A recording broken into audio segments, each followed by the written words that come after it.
is the story of Hailey, a tender-hearted orphan girl who had spent the last 5 years living with her Aunt Debbie in a crowded city.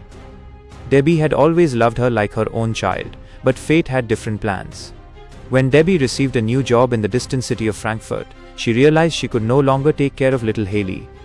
With no other choice left, she decided to send her to the high mountains of Switzerland, to the cabin of Hailey's grandfather, Albert, a man everyone described as cold, short-tempered, and unwilling to let anyone into his life. The mountains call. As they climbed the steep mountain path, icy winds brushed against Hailey's cheeks, making her smile for the first time in days. Feeling free, she kicked off her heavy boots and tossed her warm coat aside, running barefoot through the soft grass that danced with the wind. Debbie kept warning her to be careful, but Hailey's laughter echoed through the hills as if she had found her lost wings again. When they finally reached the small wooden cabin sitting on the mountain's crest, Debbie called out to Albert. The old man stepped out with irritation on his face, his eyes sharp, his voice even sharper. He shouted that he didn't want the responsibility of a child and told them to leave at once.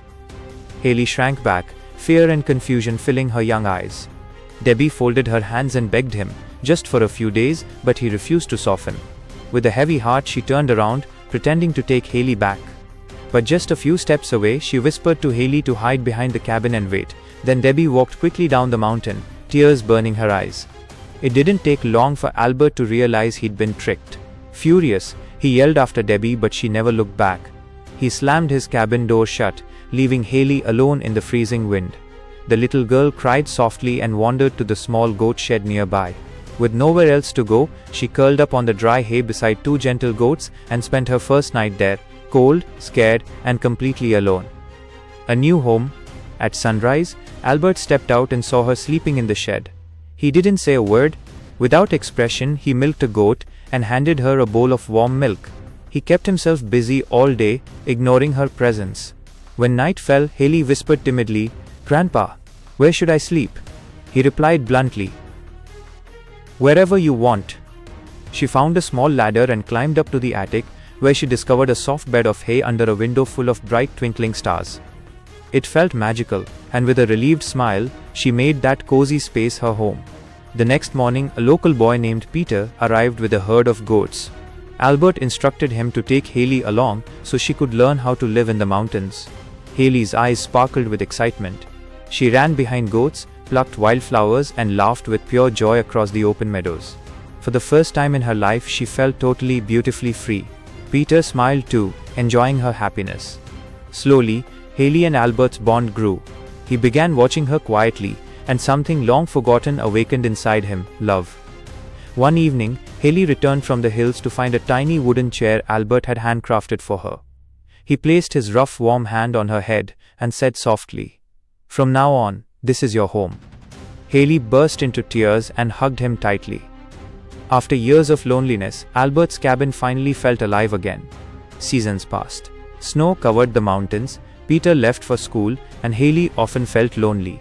To cheer her, Albert made her a wooden bird and later built a sturdy sled. They spent hours sliding down snowy slopes, their laughter echoing through the valley. But happiness is fragile. The heartbreak. When Hailey turned 8, Debbie unexpectedly returned. For the first time in years, Hailey saw her, but this time Debbie had come with a plan. She said a wealthy family in Frankfurt wanted Hailey to stay with them, where she would receive a good education, fine clothes, and a friend her own age. Albert refused instantly. "She is not leaving. This is her home." A fierce argument followed. Debbie left angrily, or seemed to. Instead, she circled back secretly and found Hailey near the goats. With soft, manipulative words, she convinced the child that Albert wanted her to go to the city for a better future. Torn and confused, Hailey finally agreed. Peter watched helplessly from behind a rock as Debbie hurried down the mountain with Hailey. When he finally told Albert, the old man ran faster than his age allowed down the steep paths to stop them. But by the time he reached the village, the train had already taken Hailey away. His heart broke, and the silence inside him returned. The cold mansion. After a long journey, Debbie brought Hailey to a grand mansion in Frankfurt. Everything looked huge, cold, strange. The stern governess Rebecca judged Hailey instantly for her wild looks and mountain habits.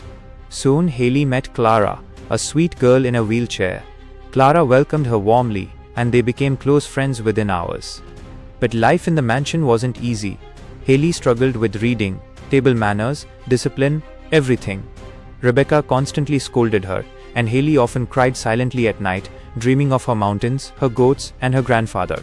Sometimes she sleepwalked, drawn toward the open sky she missed deeply. One afternoon, Hailey mischievously convinced Clara to sneak outside with her. They had fun in the city streets until the servants found them and dragged them home. Rebecca punished Hailey harshly, even threatening the dark basement next time. That night, unable to bear the pain anymore, Hailey decided to run away. She packed leftover bread and crept toward the door. But Rebecca caught her. The bag fell, bread scattering across the floor. Clara saw everything from the stairs and cried silently, feeling betrayed. Hailey broke. She couldn't hurt her friend. She returned to her bed, crying, giving up her plan. Days passed. Clara locked herself in her room, heartbroken. Hailey grew pale and withdrawn. Eventually, the two girls reconciled, crying in each other's arms.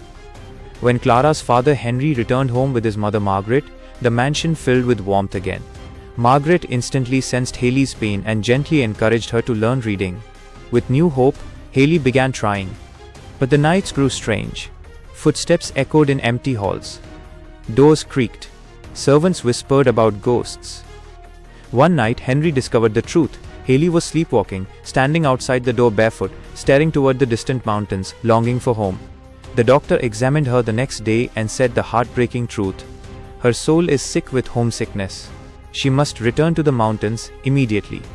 Hailey's future now hung between love, destiny, and the mountains that called her heart back home.